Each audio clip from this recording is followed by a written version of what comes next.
very quiet, very soft-spoken person as me.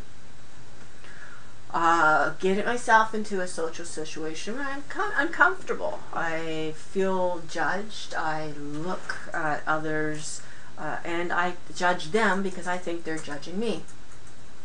Well, I think you know we what? all do that. Yeah.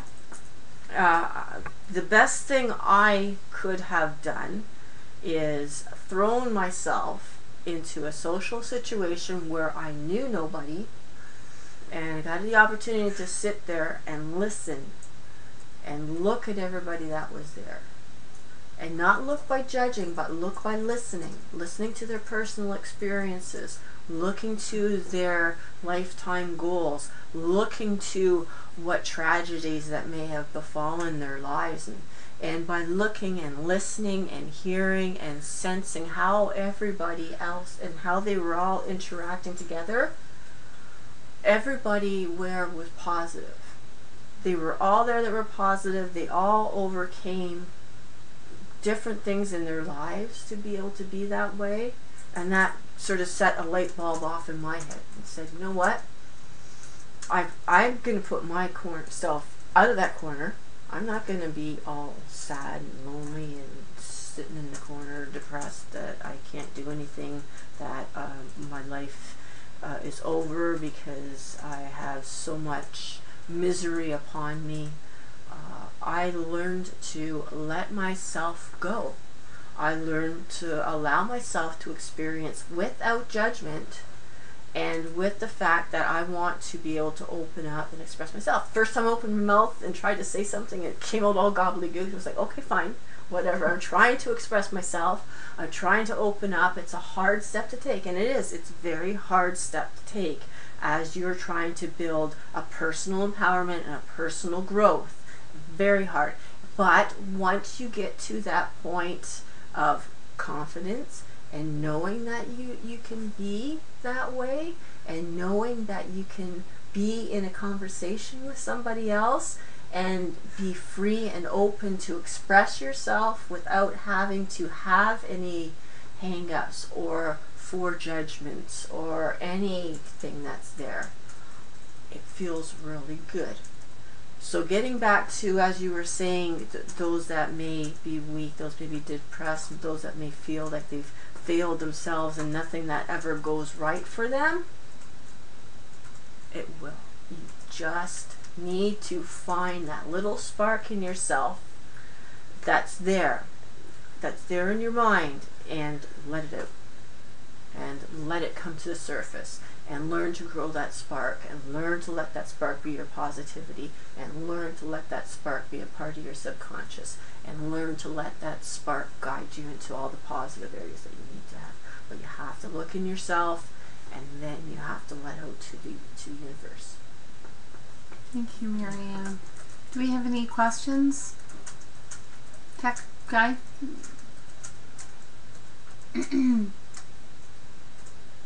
No, seem to be having a good chuckle over there. I thought maybe something was nothing. Okay. Oh, little world. All right. That's fine. Yeah. So what else can you tell us about being positive? Wow. What reason positive? I think we had one time discussed something about positive and negativity and how it sticks to you. Mm-hmm.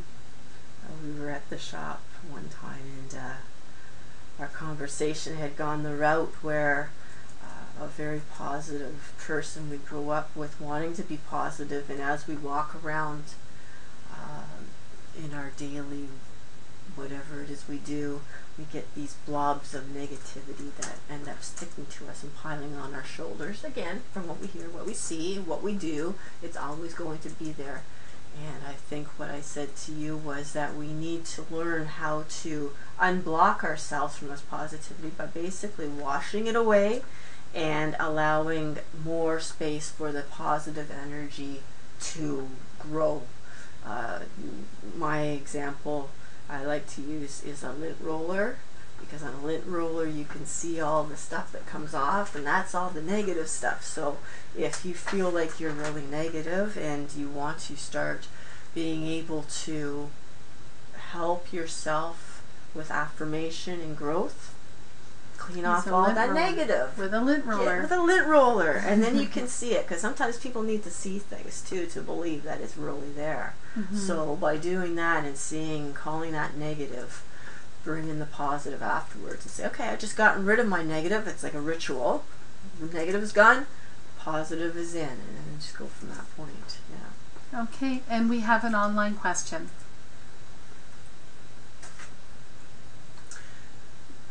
And that question the would online be... question we have is, are you religious? By someone by the name of Phenomenum. I don't know if I got that right. I'm probably not.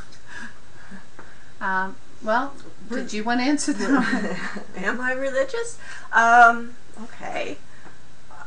Religious, no. Although I was raised and baptized Roman Catholic, which is religious.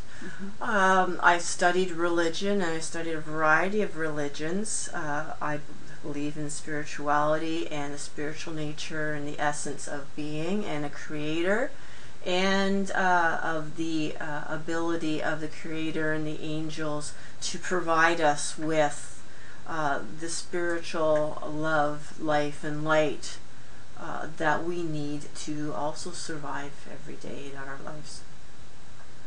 And that pretty much says the same for me. I was brought up Anglican, and I believe in spirituality. I took world religions in school and was fascinated. I'd say I was probably closest to Buddhism. And I think, there's so many religions out there, and I think they're all great because you believe in something, and you believe there's more than just what you see. And the bottom line is we are all here to educate ourselves, to experience life, and to help others, and that's what we're trying to do here. We're trying to form a spiritual community.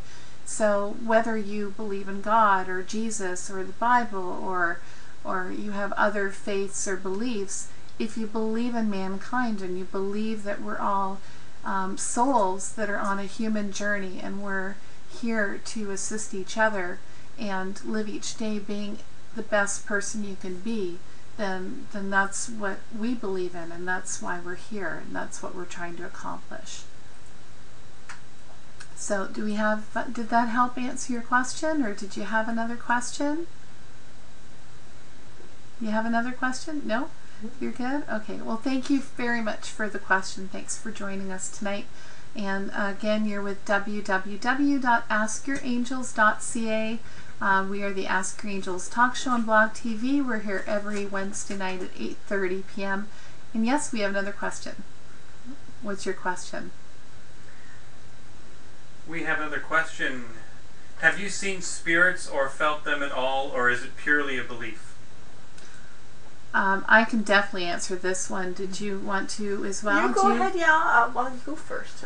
Okay. Well, I'll give you little short versions. When I was 7, I heard voices from the other side, kind of like going to a conference room and everyone's talking at once. Only I couldn't filter them. I couldn't quite make out what they were saying, but I think I knew what they were. And then later on in life, my husband's father passed away, and after the funeral, we had just gotten home, and I had a connection with him. We always kind of joked with each other, and I wasn't asleep. It was the lights were still on. I was wide awake. He walked in the room with my husband's slippers and kind of tiptoed around the bed and put slippers there, and he smiled at me as if to say, hey, I'm okay, because he had died from cancer, and I screamed. I mean, it's not something you want to see. I'm not comfortable seeing dead people, but I knew he meant me no harm, so I had that experience, and the bed slippers were there the next morning, and I know that was real. The other experience I had is I had a friend who used to come for readings, and she had Hodgkin's lymphoma.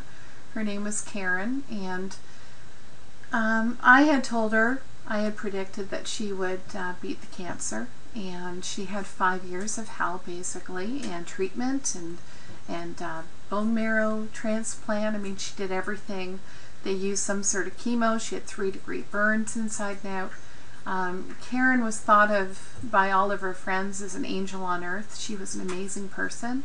And one day I'd said to her, we were having tea, and even though I knew she was going to beat it, I had said to her, you know, if anything ever did happen, you've got to come back and give me a sign.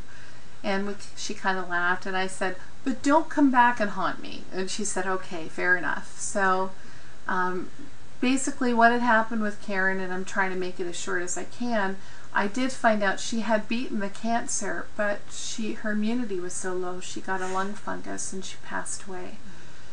So when I started doing readings full time, I met up with this woman and we started chatting, and we talked for about an hour, and she said, I think you're meant to meet my aunt. She can reach people from the other side. And I said, I immediately thought of Karen. I said, yes, I definitely want to meet your aunt, because at this stage I wasn't capable, and I'm still not, of making it happen. They pop in when they want, but I just can't quite make it happen.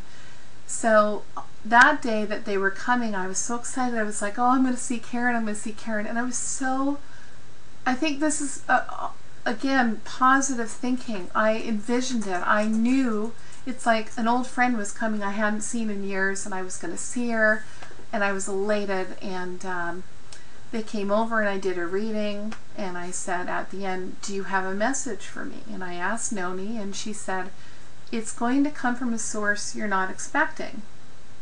And I'm like, oh, sure you can see people from the other side. Well, thanks very much. And they left, and I went upstairs, and I was in the bathroom, and I was very sad. And I cried. I said, Karen, I knew I was supposed to hear from you tonight. And we had a nightlight in the bathroom, and just then the nightlight started blinking like this.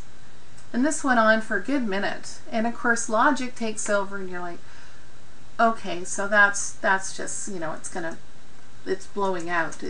We're losing the light. And sure enough, the light bulb went out.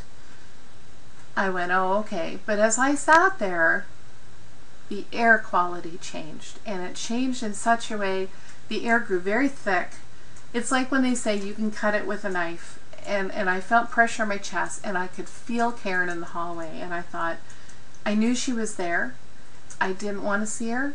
I mean, I wanted to know she was there, but I'm not comfortable seeing dead people. So anyway, a minute had passed, the light went back on, and it stayed on. And if a light wants to blow out, that's fine, but it will not flash on and off for a minute, stay off for a minute, and then suddenly come on, bright as ever. You know, and I had told my husband about it the next day, and being a little skeptical, he went in there and he started shaking it and shaking it. I said, you can shake it all you want. That was Karen, because I could feel her presence, and he couldn't get that light to flicker. So that's my experience, a couple of them, and I know that was Karen. I knew it was. So do you have any to share? Well, there's been times through my life, ever since I was a young, 4 or 5 years old, up through my teens, 20s, 30s. Every now and then there had been occurrences where I had definitely been in contact with spirit. The stages were maybe points of awakening, things that I had seen of relatives who passed away, things that I heard that was around me in spirit, things that sort of seemed to guide me in directions I needed to go. I haven't lived in spirit for a long time where I can actually connect to them and be a resource in a sense with them. But for me, I certainly do honor and respect spirit in that sense, because like I said, I feel that the times that I did have connections were my times of awakening, and those times of awakening have grown more and more the older that I do get, and it has made changes in my life through that. And now that I can reflect back to the occurrences when I was younger, I have somewhere to sort of feed my focus from as to who I am and how I've been interacting. So, Well, thanks for sharing that. And we have another question.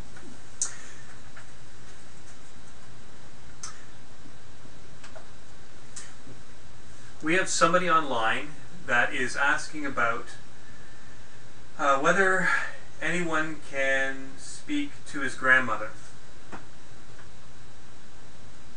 Well, as I said, for myself, it's something that it kind of comes and goes. And see what she says. It comes and goes. For me to do something like that, I would want to do a personal reading for you.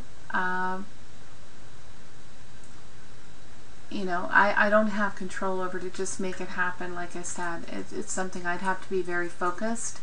If you want to go on my website and contact me, I'm sure that we could try and work through that. Otherwise, Terry might be able to help you at Florence Dwelling. You could look them up on Facebook, by the way. It's Florence Dwelling.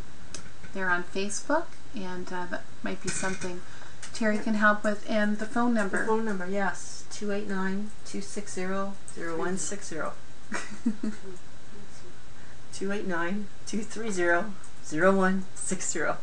You want to say that one more time? Does everyone have a pen? 289-230-0160. I should mention after every show we have a blog. I have a blog, so I recap all the shows, and you will find the Facebook page, reference to Facebook, the phone number for Florence Dwelling. Every guest that I have on the show is there for you to be able to contact. So that's another way to go. And that is www.askyourangeltalkshow.blogspot.com. So any other questions?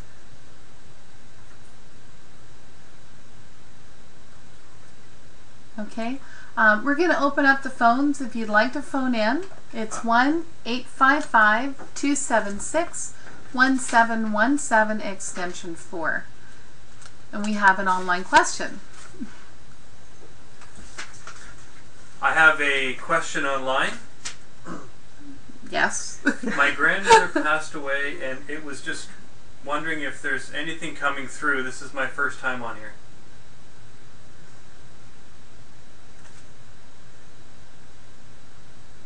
Did she have a dog?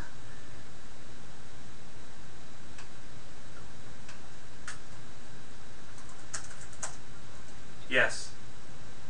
Was she very close to her dog? I don't know why. I'm picturing a woman walking with her dog. But that's 50-50. Anybody could have a dog. But that's what I'm seeing. I don't know how relevant that is. Oh, we have a phone call.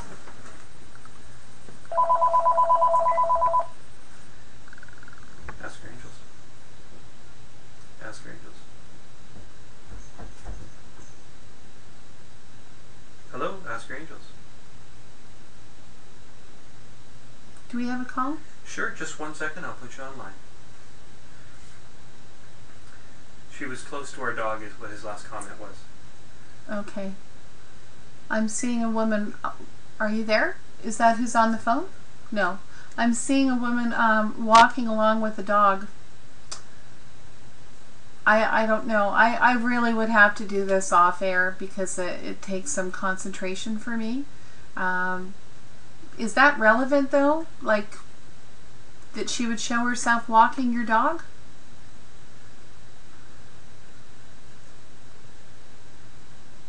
Are they still there? Yeah, and absolutely was written. Okay. So I mean that's what I'm getting. So I think she definitely is here, and I'd love to work with you on this, but I'd probably be better, more focused, not in this setting. Putting it through in a sec. Okay. So have a look at our website, www.askyourangels.ca. Send me an email, and we'll go from there, see what we can do for you. I'm sorry for your loss. We have an online caller. Hello? Hello, Ask Your Angels. Say hello. Hello? Hi, can you hear me? Not very well. We can hear his Can you hear me now? Can you turn your computer off in the background?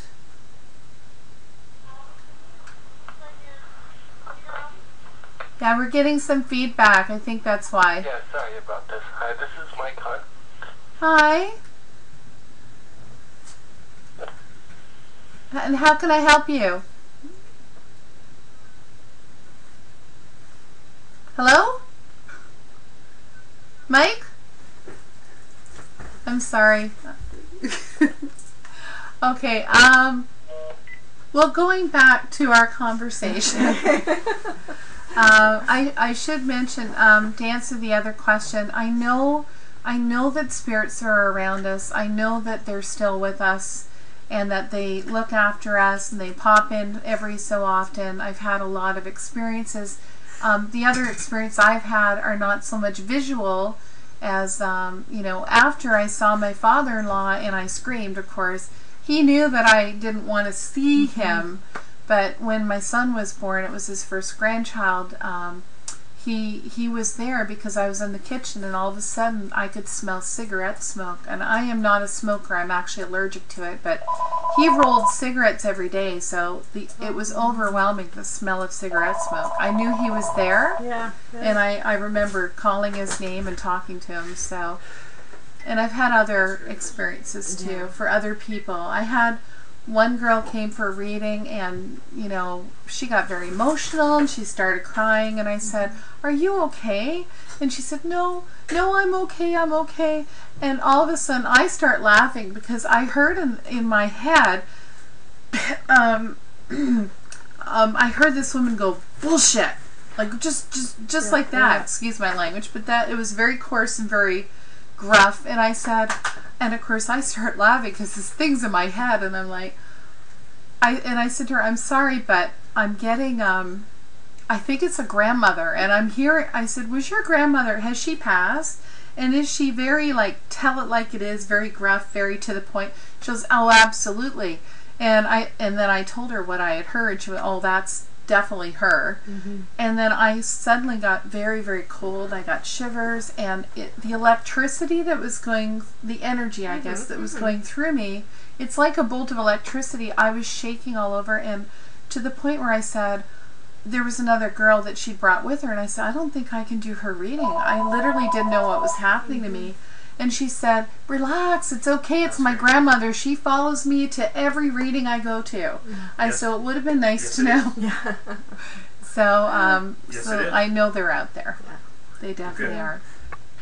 Do we have another call?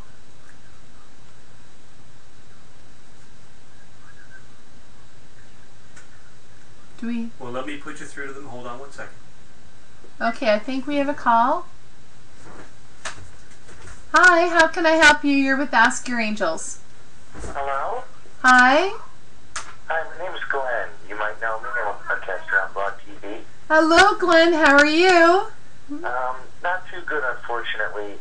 My aunt passed away last week, and the final time that I actually had seen her, we kind of parted ways on bad terms, an agreement over some money she had lent me. And I was wondering, is there any way that I could get in contact with her to tell her that I still can't pay her, but I'm really feeling bad about it? Well, I can guarantee you I don't think she's too concerned that you can't pay her anymore. And if you feel bad about it, I'm sure she knows that. But also, well, I don't know. It's like I'd like to contact her. Maybe I need to make, like, a donation to a charity in her name, or I can't leave this unsettled. I feel like a real schmuck. Is that what's coming to you? Is that what's coming to? That's the overwhelming feeling. That and just like utter misery, because I'm also unemployed, single, and bald. Okay. Well, you know what? If what's coming to you is that you should give it to a charity, then I think you should. Because it's a way... Do you girls have any recommendation or... Recommendation for a charity? I think what you should do is actually, meditate or ask your grandmother. She's with you. Ask her, or your aunt, I'm sorry. No, it's my aunt, and actually she was a huge Hebrew, so I'm thinking about maybe donating the money to, the nation of Israel or something like that. I think that's a wonderful idea. Okay. And that would hopefully bring you peace. Mm-hmm. It's not going to grow your hair back, sweetie. Unfortunately, I know I've been trying everything. Yeah. All right, ladies, thank you so much. God bless. You're welcome. Take care. Okay. Do we have any more calls? Anyone else? Anything you want to share before we head out? No, I think that what we discussed tonight in positive, negative energy and affirmation and working within ourselves and with our own means to be able to, in a sense, better ourselves. You always have to remember, though, all of this that I'm saying should be done minus the ego. Oh, yes. Very important. Very important. Ego is not something that is involved in it, and the want and desire, and make sure that you're doing it in the moment and not asking for something in the future to happen to you, making a wish for something to be there, because that's not affirmation. And that's false hope, and you need to have and embody the strengths of faith and hope and understanding in order to have affirmation done the way it should be done, in order for it to eventually work out for you in the end. I think it's, I don't think it's wrong to pray or to put it out there that you would like to be financially stable, in the sense, I don't want to have to worry about money, or I don't want to have to worry about my loved ones or health, but when you put a dollar amount on it, the universe, it will bring you what you need. It might not bring you what you want, but it'll bring you what you need. We have another online question. And that would be... Yeah, we have two questions online. Well, that's okay. First one is delayed. What would you say to a skeptic that doesn't believe in angels? And then there was another question: do you guys believe in devils? Okay, go ahead. Okay. Which one do you want to take? I'll take. Well, you know what? They're all part and parcel. There are angels. There are devils. They're all one of all of the spirit and energy and encompassing everything. They are titles that are given to energies that are a very positive light, form of joy, and worship for those senses. And there are the other end of the spectrum that has been connotated as being dark, negative, bad, draw you down, and they're the negative end of the spectrum. Where there is light, there will be dark. Where there is positive, there will be negative. Where there is joy, there will be sorrow. Things that happen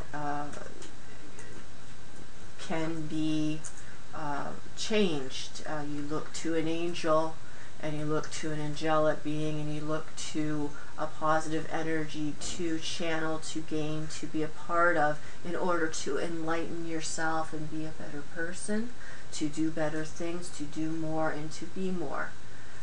On the other end of the spectrum, a dark being, a devil being, something I would say is going to drain your energy and your power right on you for their own personal. Ask your angels. Ask your angels. Good. I think we have a call. Maybe? Do we have Well, a call? let me put you right on. Okay, hold on. Hi, you're with Ask Your Angels. How can we help you? Good evening, ladies. This is the devil. Hi, how are you? I heard you mentioning my name. How can I help you? Oh, we're good.